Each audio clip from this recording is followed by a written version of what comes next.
Magandang umaga mga kaibigan. So ayun, makikita nyo naman. Bundok po ang ating pinagserbisan ngayong araw na ito. So ito, hindi ko na patatagalin pa. Magbubunot po kami ng liner ng walang gamit na puller. Mano-mano lang po ito guys. Mano-mano lang.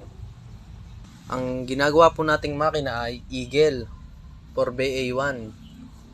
No? Ayan po, si Kuya Buboy. Ayan po, siya po yung magtatanggal ng liner. Tignan nyo po kung paano niya tanggalin ang liner na ito. So ayan no, inumpisa na po ang pupukin sa ilalim ni Kuya Buboy ang liner para umangat.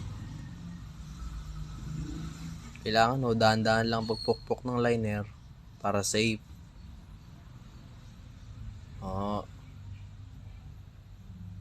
Yan, kita nyo naman kung paano umangat ng liner. Ulitin ko ho mano-mano lang po ito.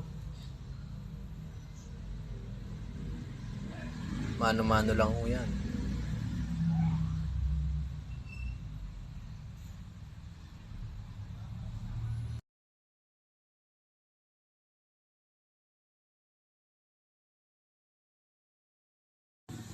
Ayun no, makikita nyo naman no, malapit na siyang lumabas.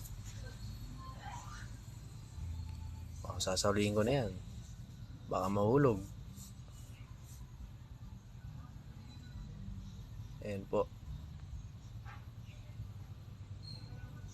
ganan kagaling si Kuya Buboy magbunot ng liner. Ayan no, bunot na ang liner. Ayan, kita nyo naman walang tama yan, walang katama-tama yan. So ayun, nabunot na natin lahat ng liner. Ano naman po ang gagawin natin pagkabunot? Liliyain naman po natin ito para mabilis ipasok ang liner. Ayan po, kailangan po linisin kasi yan po yung paglalapatan ng liner Ayan po, lilinisin natin ng linis na linis yan. Yan, punasan.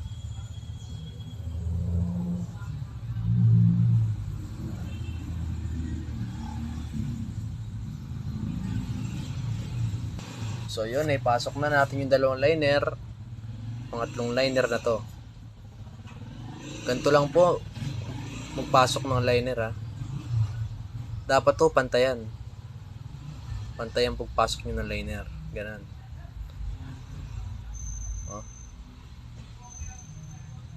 Veterans na po yan gumawa, si Kuya Buboy.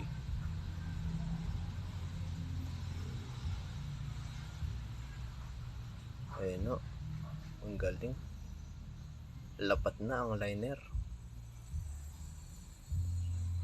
Kung gusto nyo pong kontakin siya, ito po ang number niya. Ayan po, ayan po yung number niya. Thank you.